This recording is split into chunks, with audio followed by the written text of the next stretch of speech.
Hello everyone, welcome to my YouTube channel. आज के market अगर बात करेंगे, हेल्थ के बारे में बात करें, आज का मार्केट हेल्थ बहुत ही खराब था।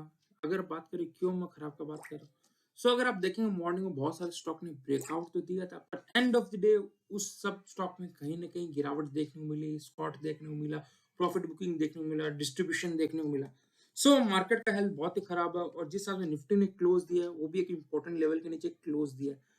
ये सारे सिग्नल कर रहे हैं मार्केट में कहीं ना कहीं डिस्ट्रीब्यूशन चल रहा है। आने वाले दिनों में मार्केट में कहीं ना कहीं प्रॉफिट बुकिंग देखने को मिल सकती है। एज ए इन्वेस्टर अपने को क्या करना चाहिए, एज ए ट्रेडर क्या करना चाहिए? देखिए, आज मॉर्निंग में मैंने जो भी मेरे फॉलोवर है उन सबको मैंने जो भी ग्रुप से मैं जुड़ा हूँ मेरे टेलीग्राम पे सब में मैंने लिखा, अगर आपने कोई स्टॉक आपने बाई किया है, कोई भी जो मैंने आपके साथ शेयर किया, जो स्टॉक अच्छा प्रॉफिट दे उसमें कुछ ना कुछ प्रॉफिट जरूर बुक करिएगा और जो बैलेंस स्टॉक हो उस पर ट्रेलिंग स्टॉप लॉस जरूर लगाइएगा। क्योंकि अल्टीमेटली अपना फोकस क्या है, मार्केट से कुछ पैसा लेके जाना है। क्योंकि जब बुल मार्केट खत्म होगा ना, अगर आप राइट टाइम पे एग्जिट नहीं करेंगे ना, तो आप यही देखेंगे लास्ट में जितना भी स्टॉक बढ़ा था वो पूरा करेक्ट कर जाए। जनरली ये होता है जनरली, क्योंकि जब मार्केट गिरा तो सारे स्टॉक गिरते हैं। जो अच्छे स्टॉक है वो फिर से रिकवर कर लेते हैं और जो खराब स्टॉक है वो सस्टेन नहीं करते, वो फिर से नीचे आते हैं। और अभी मैं बहुत जन का देख रहा हूँ, जो इन्वेस्टर, जो अच्छे अच्छे लोग, जो इसको मैं जानता हूँ, जो मेरे को पहले जब मार्केट एक साल पहले था, वो उस समय कौन से स्टॉक ले, जो अच्छे स्टॉक जैसे आरईसी, पीएफसी हो गया, टाटा पावर हो गया, वो सब कंपनी के स्टॉक ले रहे थे। किंतु अब मैं देख रहा हूँ वो लोग मेरे को बोल रहे हैं, यार ये तो स्टॉक ऑलरेडी बढ़ चुका है, अब दूसरे स्टॉक देते हैं, इसमें कोई मूवमेंट नहीं है। वो धीरे धीरे क्या करें, अच्छे जो स्टॉक थे, फंडामेंटली अच्छे थे, वैल्यू वीक थे, उन सबको शिफ्ट करके सेल करके वो खराब स्टॉक की तरफ जा रहे हैं, पेनी स्टॉक की तरफ जा रहे हैं। आप एक ध्यान दीजिए, अगर आपने एक साल पहले आपके पास पहले क्या स्टॉक थे और अपने फ्रेंड लोगों के पास क्या स्टॉक थे, चार जन से पूछिएगा अपना पोर्टफोलियो देखे साथ, अपने जो भी क्लोज सर्कल पांच जन से पूछिएगा एक साल पहले उनके पास क्या स्टॉक था और अभी क्या स्टॉक। अगर आप देख रहे हैं उनके पास जो अच्छे स्टॉक थे आउट हो गए हैं और अभी उनके पास पेनी स्टॉक हो गई, या जो कंपनीज लॉस में थी और जो फ्यूचरिस्टिक बोल रहे हैं आने वाली कंपनी टर्न अराउंड जो वो अगर उनके पोर्टफोलियो में धीरे धीरे की तरफ शिफ्ट हो रहे हैं, उसमें इन्वेस्ट करें, तो ये एक अलार्मिंग सिचुएशन है। ये बता रहा मार्केट में कहीं ना कहीं एक डिस्ट्रीब्यूशन स्टार्ट हो चुका है। क्योंकि जनरली यही होता है, जब मार्केट का बुल रन खत्म होता है, मैक्सिमम लोग के पास जो बैड कंपनीज होती है जिसमें कहीं ना कहीं प्रॉब्लम होती है, वो स्टॉक में पोर्टफोलियो में रह जाते हैं। और जब मार्केट करेक्ट होता है वो उसको एग्जिट नहीं कर पाते, क्योंकि उसमें सेलिंग फ्रीज लग जाता है और जिस प्राइस में वो लेते हैं वो एब्सर्ड प्राइसिंग रहता है। आज बताइए, यूनिटेक 19 रुपीज का, इसका वैल्यूएशन जस्टिफाइड है ही नहीं। ये माइट 50 भी है तो मैं भी नहीं लूंगा।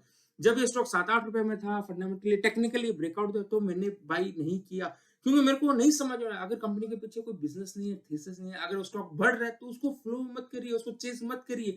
किंतु रिटेल पब्लिक क्या, तो खाली फोकस क्या करता है, रिटर्न पे करता है, स्टॉक प्राइस पे करता है। इसी वजह से retail public end of the market जब बुल रन खत्म होता है उस समय बैड स्टॉक में फंस जाते हैं और फिर मार्केट को गाली देते हैं और बोलते हैं मार्केट चूहा। क्योंकि डिसीजन आप ले रहे हैं, आपको किसी ने बोला नहीं कि आपको लेना ही पड़ेगा, पर आपका जो ये ग्रीड था ना वो आपको फंसाता है। एक बार थॉट लीजिए, अगर आप जो भी स्टॉक ले रहे हैं उसका फंडामेंटली कंपनी अच्छी है या नहीं, उसका प्रमोटर कैसा है, ये सारे चेक करिए, नहीं तो आप बहुत बड़ा ट्रैप में फंसने वाले हैं। ये सारी चीजें कोई भी ओपनली आके नहीं बोलता, पर मेरे को ये जो भी मेरे फॉलोवर है उसको गाइड करना बहुत इंपॉर्टेंट है। क्योंकि अगर एक गलती आप बचा लेंगे ना, आपने जो मार्केट में पैसा है वो आप घर पे लेके जा पाएंगे। वही अगर आपने गलत जगह इन्वेस्ट कर दिया, उसको एग्जिट करना बहुत मुश्किल है, क्योंकि पैसा बहुत मुश्किल से बनता है। ये सब जो बुल मार्केट आते हैं वो 2-3 साल में एक बार आते हैं। अगर इसमें आप एंड में गलत जगह फंस जाएंगे तो आप पूरा कैपिटल भी जाएगा, आपका प्रॉफिट भी जाएगा। चलिए निफ्टी का एनालिसिस स्टार्ट करते हैं, जिससे अपने समझते हैं निफ्टी में क्या स्ट्रक्चर बना। निफ्टी ने जिस हिसाब से क्लोज दिया बहुत ही खराब क्लोज दिया। ये जो शूटिंग स्टार का लो जो कि था 21,800 है, उसके नीचे क्लोज देना स्टार्ट किया। ये पहला वॉल्यूशन है। अब बात करते हैं निफ्टी में कहाँ मोमेंटम बन सकता है। मैंने बताया था, मैंने निफ्टी में 21,800 का पुट बाय किया था। लास्ट में मेरे यहाँ पे ट्रेलिंग एसएल ट्रिगर हो चुका था, क्योंकि उसके बाद मार्केट में गिरावट है। ये पार्ट एंड पार्सल है, ये कोई दिक्कत नहीं है। बहुत जन का मैसेज, सर आपका जैसे एसएल ट्रिगर हुआ मार्केट में गिरावट आई, क्योंकि मेरे को पता है मेरा जो भी ऑप्शन बाइंग करता हूँ मेरा 50% सक्सेस है, 40% सक्सेस है। पर जिस समय मैं अगर राइट होऊंगा ना 40% उस समय बहुत अच्छा रिटर्न बनाने में मैं, मेरा टारगेट कभी 20-30 पॉइंट का नहीं रहता। अगर आप देखेंगे आज इसने जब मेरे बाइंग किया था, मेरा 115 के पास बाइंग था, आज इसने 140 का हाई बनाया। पर मेरे को 140 में सेल करना ही नहीं था, क्योंकि मेरा टारगेट 200-300 पॉइंट का था। अगर आप 200-300 टारगेट करेंगे तो आपका 30-40 पॉइंट का एसएल लगेगा। मेरा एसएल था 79 का, आज इसने जो लो बनाया एग्जैक्टली 78 का बना के फिर गिरावट देंगे। यहाँ पे आप देखें 115 का अगर 79 है तो ऑलमोस्ट मैंने यहाँ पे 36 पॉइंट का यहाँ पे एसएल लगा। किंतु जिस दिन मेरा यहाँ पे 100, 200, 300 पॉइंट है, अगर मेरे 10 ट्रेड भी गलत होंगे, सारा मेरा जो लॉसेस है वो कवर हो जाएगा। सो ये रिस्क रिवॉर्ड का पार्ट है, आप कैसे उसको मैनेज करते हैं। अब बात करते हैं मार्केट कल मोमेंटम का है। अगर निफ्टी ऊपर की तरफ जो कि 21,670 21,970 के ऊपर निकलता है तो बाइंग मोमेंटम है। वही अगर नीचे में निफ्टी 21,680 के नीचे जाता है तो मेरे को लगता है निफ्टी मोमेंटम देखने को मिल सकता है। अगर निफ्टी इस एरिया में तो अवॉइड करना चाहिए। नीचे में अगर 21,680 नीचे जाए तो मैं यहाँ पे जो मेरे शॉर्ट पोजीशन में और ऐड करने वाला हूँ। फिर सेकंड टारगेट रहेगा 21,450 का, थर्ड टारगेट 21,200 का, फिर फाइनल टारगेट रहेगा 21,000 का। सो ये मेरा निफ्टी में वर्किंग है। आप जो लेवल्स बताया एक बार फिर से रिवाइंड करके सुन लीजिएगा और नोट करिएगा। ये सब इंपॉर्टेंट लेवल्स अगर निफ्टी वहां पर इरेक्ट करता है तो एक बड़ा सेलिंग देखने को मिल सकता है। चलिए यहाँ पे अपने टेलीग्राम चैनल जाते हैं, क्या अपडेट किया। मैंने मॉर्निंग में अपडेट किया, जो भी मेरे फॉलोवर टेलीग्राम में, जो भी मैंने स्टॉक अपने टेलीग्राम चैनल में शेयर किया, उन सब में प्लीज कुछ ना कुछ प्रॉफिट जरूर बुक करिएगा। और जो स्टॉक बचा है, जो बैलेंस स्टॉक है, उस पर ट्रेलिंग स्टॉप लॉस रखिएगा। ये मेरे गाइडेंस है। अगर आपको कुछ समझ तो इस वीडियो के एंड में जरूर कमेंट करिएगा, या मेरे ट्विटर जो हैंडल है आयुष कुमार उसमें पर्सनल मैसेज मैं जरूर रिप्लाई करूंगा। फिर प्रोटीन का अपडेट किया। प्रोटीन मैंने आपके साथ शेयर किया था, इसने 5 दिन में 23% रिटर्न दे दिया। फिर टाटा मोटर ने भी 5 दिन में 17% रिटर्न दे दिया। टाटा मोटर का रिजल्ट बहुत अच्छा आया था।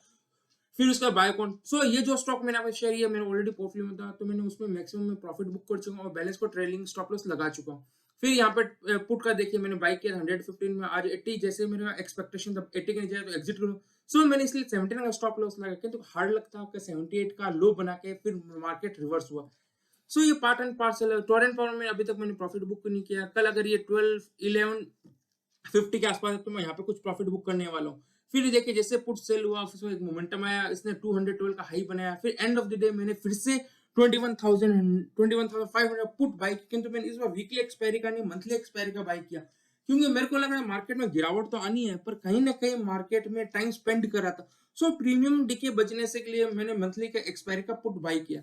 अगर मार्केट में कल गिरावट तो इसमें भी एक मोमेंटम बनेगा। अगर कल मार्केट में गिरावट आता है 680 के नीचे ब्रेकडाउन देता है फर्स्ट हाफ में, तब मैं वीकली ऑप्शन लेने वाला हूँ। अगर वही सेकंड हाफ में आएगा तो मैं मंथली ऑप्शन फिर से लूंगा। ये मेरा ट्रेड प्लान है। चलिए अब बात करते हैं स्टॉक के बारे में। कल मैंने स्टॉक आपको शेयर किया आईटीआई। देखिए आईटीआई ने आज ब्रेकआउट दिया, पर यहाँ पे क्लोज अच्छा नहीं था। ये बता रहा मार्केट में कहीं ना कहीं नेगेटिविटी है। फिर अनूप इंजीनियरिंग मैंने आपके साथ शेयर किया था। अनूप इंजीनियरिंग में देखेंगे यहाँ पे सुबह मॉर्निंग में इसने ब्रेकआउट तो दिया था, पर यहाँ पे जो क्लोजिंग आई वो बैड क्लोज है। ये भी बता रहा है कहीं ना कहीं सेलिंग देखने को मिल रही है। होप आपको वीडियो अच्छा लगा इसे लाइक करिए, चैनल सब्सक्राइब करिएगा। Thank you.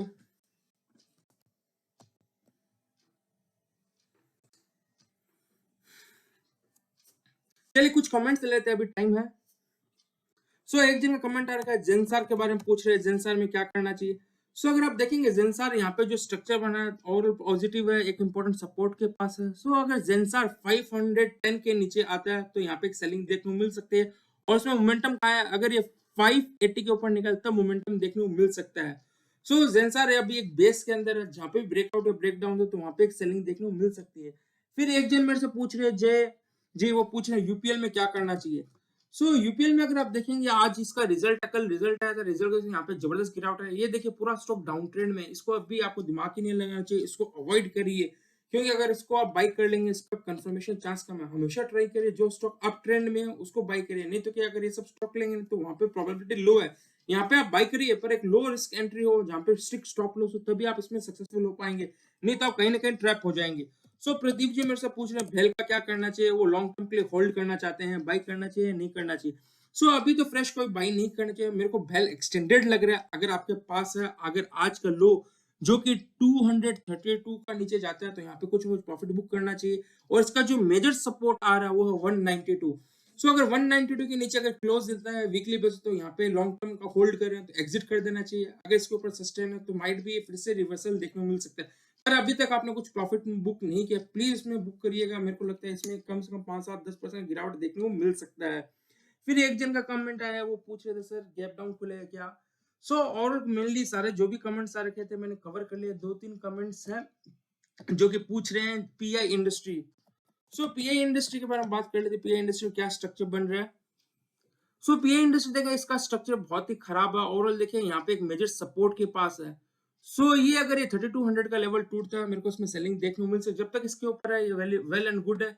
अब ऊपर में मोमेंटम कहाँ है, अगर ये लेवल जो कि इंपॉर्टेंट है 3600 के ऊपर निकल तब इसमें फ्रेश बाइंग मोमेंटम है, नहीं तो इस एरिया में कहीं ना कहीं मोमेंटम ट्रैप रहेंगे। सो बेटर है या तो 3600 ऊपर जाए तो बाय करिए। अगर आपके पास स्टॉक है, अगर वीकली बेसिस पे 3200 के नीचे क्लोज़ है तो आप इसको एग्ज़िट भी कर सकते हैं।